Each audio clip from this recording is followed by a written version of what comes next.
Good afternoon, everyone. I hope everyone's doing well.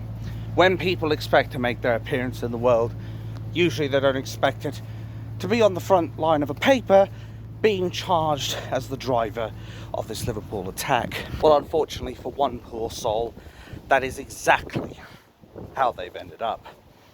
Everyone has to make their first appearance somehow. Who said mine was the first appearance of fucking Indiana Jones? Shut up, you. I wasn't the boulder, let me tell you. But jokes aside, this Liverpool attack is far from it. And now that a person has been charged, I effectively cannot say any longer whether a person is guilty or not, as that would risk me being in contempt. But one thing is for certain, I won't be the contemptible prick in this one, and that I can say. Let's just hope it's not another crooked judge like it was with Lucy Connolly. So as said, I can't say for certain about the driver anymore, because otherwise obviously I'll end up behind bars. And I'm not talking about the 2 lint bars that I bought yesterday. Anyway, I can't comment any more on the driver, because I won't be much use to you guys if I end up locked up. So as far as that story is concerned, all I'll say is look at the media posts, look at the photos, look at the clips that are all in the public domain and question everything. And I'll leave it at that. And I can definitely say that our media and our 2-tier police have had a history, a track record of lying to us. And just from that alone, you could probably already guess which side I'm swaying to. But apparently this driver is ex-RAF. And please bear in mind what I've said, as said in the last videos. I can't mention them like that anymore. But I think you already know how I feel about this whole situation. But the one they're describing as the driver was an ex-RAF man, family man, 3 kids. And while I must admit, he does look like he's along the lines of 53 years old, I can't mention anything further than that. My only hope is that justice wins out on that day, and that man gets justice one way or another. But as I've said before, my heart does go out to all the Scousers and all the people who are affected by this tragedy.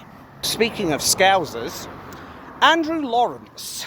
There's a name I don't think I've actually mentioned before. But Andrew Lawrence has apparently had his comedy show cancelled just because of a joke he made, which you could argue maybe in bad taste, is what I'll say on that.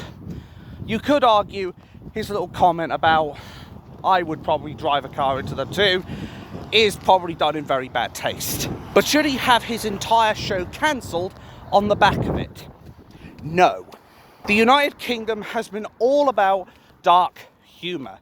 It has been known for its dark humour. What do you think the boogeyman does when he comes out to a nightclub? Anyway, it's all about that dark humour.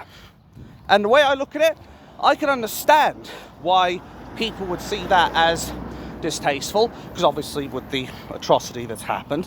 But I also understand that people should have the right to say what they want, as long as it isn't offensive to the extreme or inciting violence or terrorism. And I don't think Andrew Lawrence is the sort of person who would do something as stupid as that. I personally liked one of his videos where he was mentioning about the far right and how they were hiding in their cloaks of invisibility. Harry Potter must be proud. Who said I look like Harry Potter? Shut up, you. I'm not him, believe it or not. He had a lightning bolt scar. I have a water droplet. That's if you could even see the bloody thing. So if I can't really talk too much about what happened in Liverpool, let's talk about something else. Let's talk about the Halal thing that was discussed in the Houses of Treachery. I mean Parliament. Or maybe I was right first time. Now, apparently 2 days ago, they started discussing about this whole halal thing. They started discussing whether or not it should be banned. But what should be banned? The non-stun executions that are done by halal butchers. But to call these guys butchers is like calling Cinderella a man. It's an absolute insult. A butcher takes pride in his profession. A butcher knows that despite how grisly his job might be, of having to serve up deceased animals, in the form of fresh meat, freshly carved from whatever animal's been killed, they at least understand that these animals deserve to be put out their misery as cleanly and humanely as possible. Whereas these halal butchers, they're about as clean as a rugby team in a wet field.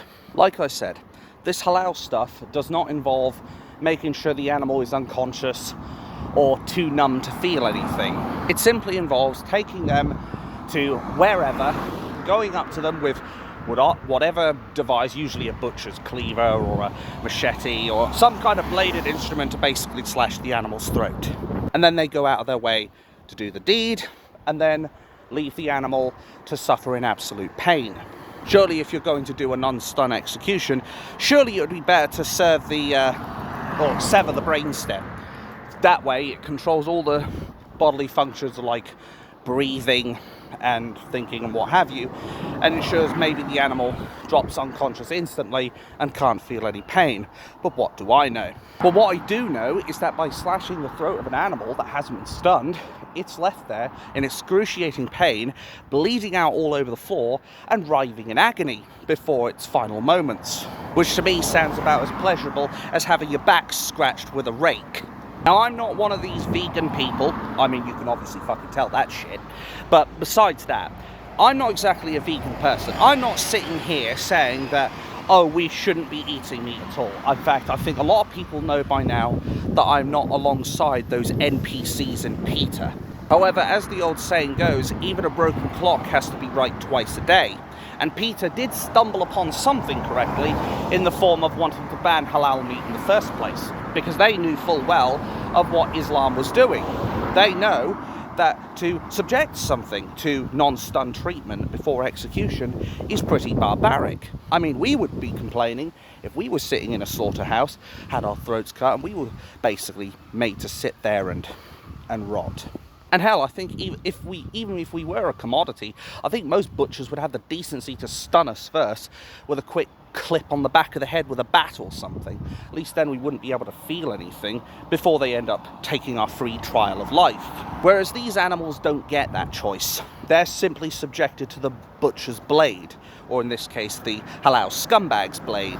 And hell, merely thinking about it, let alone imagining and picturing the scenario of an animal with its throat cut, in agony, in absolute pain, in fear of its life before it ends up having its life extinguished, it chills me to the bone. So I may not align with PETA, but I fully understand that these types of executions are nothing short of total barbarism. But unfortunately, we have a Prime Minister in the form of Keir the traitor Starmer, who has said before, and I quote, "I will do everything I can to protect the Muslim community," end quote. He has effectively sided with one section of the community, and that community just so happens to be the one that endorses this halal type of killing, which I can tell you right now, certainly ain't kosher with me. But of course, the mainstream media won't tell you this. You know the drill, folks, because say it with me, it doesn't suit the narrative. I mean, it wouldn't surprise me at this point if Keir the traitor Starmer went and tried to throw this petition out or what have you. I would not be surprised if he tried to chuck the fucking thing out, even though that petition has got over 100,000 signatures. We've already seen what Keir the traitor Starmer is capable of spreading misinformation, locking up political prisoners, violating the human rights of political prisoners, including Tommy Robinson, who should never have been locked up for 7 months straight in solitary confinement, betraying the vote of the biggest turnout in British history, the vote that determined that 17.4 billion people wanted to leave the European Union. And here's that wanker who is betraying Brexit and doing everything he can to sell our rivers down shore, our fishing waters down shore, and trying to sign us up to a bunch of unelected bureaucrats in Brussels who are about stroke number one, about as democratic as the pigs in Animal Farm. What this man is doing is effectively doing everything that destroys democracy and effectively destroys the wishes of the British people. The man who was voted in on the lowest majority. The majority of people did not vote for Keir the traitor Starmer. whereas the majority of people in Britain voted for Brexit. Says it all, doesn't it? And this man seems to think he knows better than the 17.4 million people who voted for Brexit. So yes, you can understand why I feel that it wouldn't surprise me if Keir the traitor Starmer decided to throw the fucking petition out, quite frankly. It's much like how I have zero faith in our two-tier policing society and our lamestream media to do their fucking jobs properly, impartially, and without political bias. We all know full well that these people would prefer to persecute old Whitey just because it's much easier to go with the DEI narrative, which has weakened our society, rather than actually go out of their way to, I don't know, do research or use that precious resource these days called common sense. Because these days, we have people that pretend to be men, but really, they lack a pair of balls, whether up here or down there, or in my case, both, to actually do what is absolutely necessary for the country. Why do you think people hate Keir the traitor Starmer so much? And I'll tell you why. It is because everything he has done has been fundamentally against the English people. And that spider that's crawling over my phone. Anyway, he has done everything he can to go against the indigenous people of the United Kingdom. He has done nothing for this country that I can say is a positive, except for maybe two things. One is he's shown us the perfect role model of what not to be when it comes down to being the Prime Minister.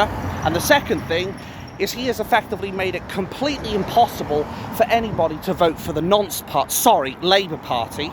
Or again, maybe I was right first time, ever again. Like, if anybody wants to fucking vote Labour at this point, I would recommend they go to their GP first and get them stroke number 2. Get themselves checked out from the head up. Or neck up, rather. Because I'll tell you now, only people with weapons-grade stupidity would ever vote for that man ever again. Keir the traitor Starmer is about as British as a French baguette. Though I will say this much, as said, even a broken clock can be right twice a day. He has effectively said, because as much as I don't like to say it, it is pretty much going to be a Labour reform contest at this point. Unless Nick Tenconi can really pull his finger out and amass substantial support in these next 4 years, which I'm hoping he will, because I would love to vote for UKIP instead of Reform, because I don't want to really vote Reform when there's a bunch of traitors like Nigel El-Faraji and Richard Tice. I mean, I don't know about you, but I don't particularly want that party in power, quite frankly. I mean, they refer to all of us as far-right thugs. They refer to us as that lot. And they've effectively alienated a lot of their core voters right now. So it really begs the question, doesn't it? Why would I want to place my vote for a party that stabs its own voters in the back? So understandably, I really want Nick Tenconi to come out of the fire and come out swinging. I want him to get all the power he needs behind him to actually take over from Reform by storm. I know it's a bit of a dream, but dreams can happen. That's what you have to remember. It is very, very possible. If Nick puts in the effort, if he puts in the hard work, if I get my King membership card, and if he actually goes the 9 yards, he can do it. There's no reason why he can't. That's the way I look at it. That's what it comes down to. Has he got the determination? Has he got the willpower? And has he got the drive? And I'm not talking about the car in Liverpool. Has he got the drive to make it happen? If he does, he could easily take over Reform and leave Nigel El-Faraji in the dust. But it all comes down to him. We can give him the bridge he needs to get to the other side, but he's the one who has to cross that bridge. Or you might need to cannonball me across the bridge because I might collapse it. Anyway, that is what it comes down to at the end of the day. It comes down to, does the UKIP leader have the drive to do it? Does he have the determination, the tenacity to go? I think he's definitely got the tenacity. I think he's definitely got the willpower if he can find it. It's just a matter of he's got to do it. But I can tell you right now, if he doesn't, then what Keir the traitor Starmer has said about it going to be a Labour versus Reform contest is going to be true, 100%. That's what I mean when I say even a broken clock can be right twice a day. That's the way I look at it, at least. I can't really see any other way this is going to work.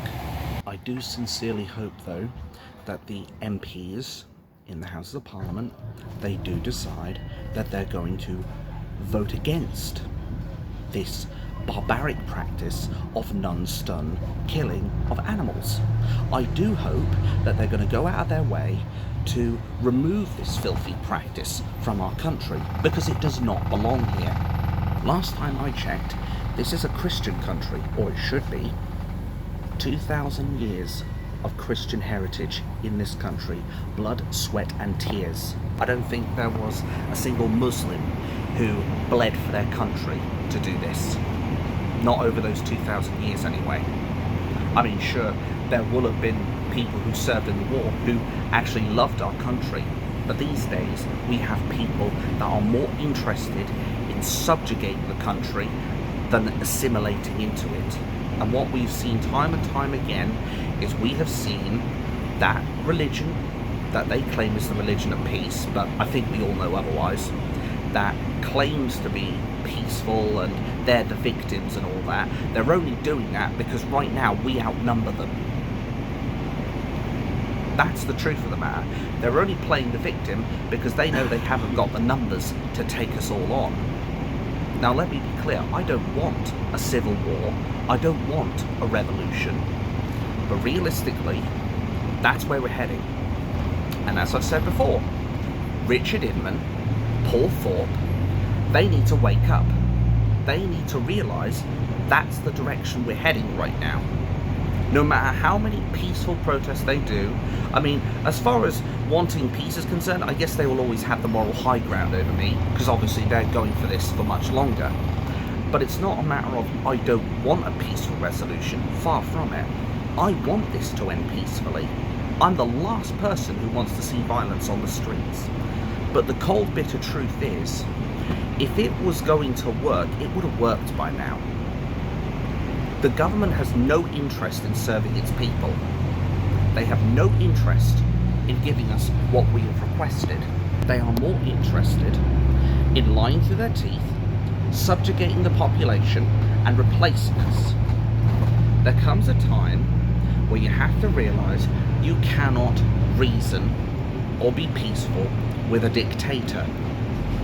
I think the most prominent examples of that shit are in Syria, they're in Egypt, in Iraq, Iran. Look what's happened in these countries, particularly Iran and Egypt and Syria. 3 dictators overthrown by Islam. And as I said, I don't want it to come down to that, but it may come down to that. Because Keir the traitor Starmer is putting us all in real danger. He is putting his own interests, his own power, before the safety, let alone the concerns of his own damn citizens. Which makes Keir the traitor Starmer very, very dangerous. And unlike the lefty NPCs who went out of their way to say, oh well, if Trump gets into power, he'll start World War III. If he gets into power, all hell's gonna break loose. Hell, they even went out of their way to celebrate when somebody tried to take the life of Donald Trump. They were glorifying the violent assassination against him. But the mainstream media won't tell you that, of course, because that would destroy their credibility. But the so-called Be Kind group went out of their way to be not very kind to a lot of people who were supporters of Trump. They were out in the streets wanting to find any of these people who voted for Trump after he got elected. They wanted their heads on a spike.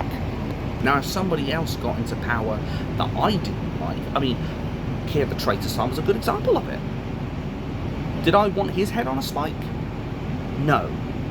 Because at the end of the day, he was democratically elected. We all respect the decision that's happened, even if we question the people who voted for him and are like, I think you've made a terrible mistake. That's about the closest you're going to see to me becoming one of those leftoids wanting blood from the opposite side. Other than that, I have no interest in being like those violent thugs in the left wing. I have no intention of breaking the law like they are. But it's always funny, isn't it? Now, with this whole incident of the Liverpool so-called driver now charged, they're hoping now that this will shut us all up. They are effectively hoping that now that this guy's been charged, they're hoping that we won't talk about it, because obviously if we do, it'll be contempt of court and they'll have police round your door, just like that. Now obviously I'm trying to tread on eggshells here, because I don't particularly want to be locked up in a cell, because obviously what good am I if I'm locked up? But as I've said before, and this will be pretty much my statement on the whole issue until this is resolved one way or another, and that is, look at the media footage and look at the photos that were in the public domain before this man was charged. Take a look and question everything. I am not assuming guilt. I am not claiming innocence or guilt on this man in any way, shape or form. But what I will say is that you need to look at the public domain stuff in detail, and you need to understand why, before all this happened, people were so untrusting. There is a core reason why the mainstream media and our two-tier police are not trusted. We've seen it time and time again. Southport is a prime example of it. And as I said, what I will say is I think that they're using the charging of this driver to silence anybody trying to say whether it is or not, or what the identity of the driver truly is. I think that is what they're doing. And if that truly is the case, then it's a pretty malevolent way to use contempt of court. Because what I would hate to see, what I would absolutely hate to see, and again, I'm not saying he is, let me be clear, I'm not saying he's guilty or not, but what I will say is I would hate for it to be a scenario where the wrong person is charged, meanwhile the real scumbag is out there potentially able to do this again. I don't think anything would be scarier than that, quite frankly. Thank you. I'll tell you right now, nothing would please me more than if it turns out the real culprit has been caught and that true justice is delivered. Nothing would please me more than to see the person responsible for committing this atrocious act be sentenced, found wanting, then sentenced and sent to jail. Nothing would please me more. But I say this because of the fact that we have seen miscarriages of justice before. And as I've said, and I will keep stressing, I am not assuming anyone's guilt or lack thereof, or whether they're innocent or what have you. But what I will say is that we must be very, very careful not to carry out a miscarriage of justice, as it would potentially spark a civil war. We've already seen how restrained they were when it came down to Axel Radaku Banana, how they were so eager to suppress his identity, how he was basically hidden from the media, from the people while this was going on. They did everything they could to lock down any discussion on this. Therefore, it stands to reason that we should take everything that's being said with a grain of salt. Because for all I know, and again, you know the drill, not assuming guilt, not assuming innocence, it could well be the mainstream media and our two-tier police are doing this to drum up a narrative and then have this man locked up for a crime he may not have committed. That's the thing. This could be what they're up to, but I can't say that for 100% in good faith. Therefore, as said, until we have a guilty or not guilty verdict declared, I cannot really go into any further detail on this. But if it does turn out that this man was not the person who did this, and he ends up getting sent down, I do think that could be the spark, because it would tell the people of the United Kingdom that justice is well and truly dead. It would tell them that they're doing everything they can to persecute old Whitey while they protect the invaders of this country. And that's not a position you want to be in. I'd be very careful if that's your game, mainstream media, and of course, Merseyside police. I'd be very, very careful about this, because you are playing an extremely dangerous game. Who do you think the first targets are going to be? I by no means want to prejudice this case. I by no means want to be able to see into the future and see what's going to happen next. Far from it. The last thing I want is this to descend into violence. The last thing I want to see is our two-tier police, much as I loathe them. I don't want to see them getting attacked and perhaps killed. But as I said, without confirming or denying the guilt of the so-called... Ow. Shouldn't have put the pan lid there. Oh. Anyway, without assuming the guilt or innocence of the so-called driver, and I use air quotes, I think my viewers can probably understand what that means. But I don't want to assume the innocence or guilt of this driver. What I will say, however, as I've said before, I've looked at the media footage, I've looked at the clips, I've questioned everything, and I would recommend people follow that exact same route as well. Question everything. Because as I said, I can't say in good faith this is exactly what the police are doing, that they're trying to paint up a narrative so they can smear this person or whatever. I can't say that that's what's happening in good faith. But what I will say is, if that were to be what's happening, you can bet your ass it would spark a civil war. Just like that. Because then the people would know full well they are living under a totalitarian... Stroke number 3. A totalitarian regime. Oh God, I'm slipping again, folks. I'm becoming more and more unhealthy. Oh, God damn it. But it would trigger it, because they would realise the regime they're under. They would realise the police are not the law enforcers, they are the government enforcers. Because they would prove beyond doubt, if this really was what they were doing, that they don't serve their people, they serve their governments. And that is not something you want to be proud of, Merseyside police. You do well to remember that. And to our two-tier media, you would do well to remember that under Section 2 of the 2006 Fraud Act, fraud by false representation, if it turns out this person isn't guilty, and I say that in the context of if it comes out in a court of law that he's not guilty, you're cooked. Simple as that. Because then that guy can sue you for libel and slander. If that truly is the case. If he truly isn't guilty, he could take you to the cleaners. Again, just like that. Think very carefully about your next move. And bear in mind, I have done everything I can to stay within the confines of the law. I have not assumed guilt. I have not put out any information that isn't out there yet. I have not done anything that could prejudice the case. I have merely put speculation out there that potentially it could be this, it could be that. But I haven't confirmed it, because obviously I can't predict the future. I don't have a magic crystal ball that I can see into and see, oh look, that's the future. No, I don't have that. I'm not that fucking omniscient, quite frankly.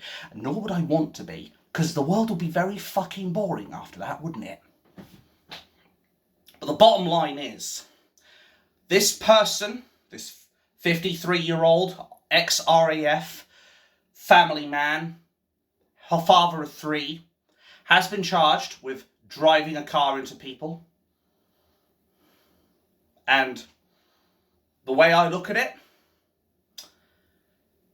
I think we're in for some very dark times ahead, folks.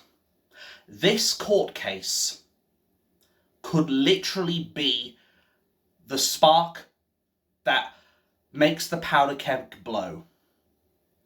Katie Hopkins on her own little video. And then Dan Wooden spoke about it. And yes, some people will say he's a bit of a shit stirrer. He should have used the fucking plunger for that. Anyway, there will be people that say that Dan Wooden is a bit of a shit stirrer. But the thing is, I think these people fully understand that this country is on the verge of civil war. Katie Hopkins has mentioned this country's going to blow.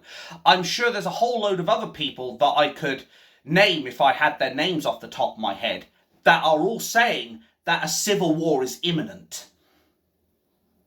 Literally, right now, we are on the verge of civil war. This could be the case that forces it. This could be the final straw that breaks the camel's back. It could be the one case that sends everyone into a frenzy. Whether he's guilty or not, I do not know, and I cannot assume. Again, they're the mother of fuck-ups. But what I will say is that if this guy is not the person who's done this, and he gets sent down, God help you all. That's all I've got to say on that shit. And again, I can't stress this enough. It's not just to cover my own arse, and even then I'd have a hard time. It's a bit big for me. I mean, look at these fucking hands. You think this could grab a pair of planets and cover them? God all fucking mighty. And then there's the two planets here as well. Like, Jesus Christ, you fucking expect me to be able to completely cover my ass? Like, keep dreaming. But jokes aside, I've done everything I can to stay within the law. I've done everything I can to not assume guilt, not assume innocence.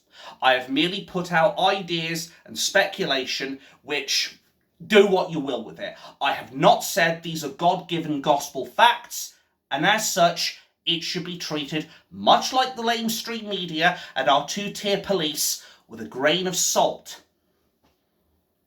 But if it does turn out that there is a miscarriage of justice in this, my God, you will have hell to pay.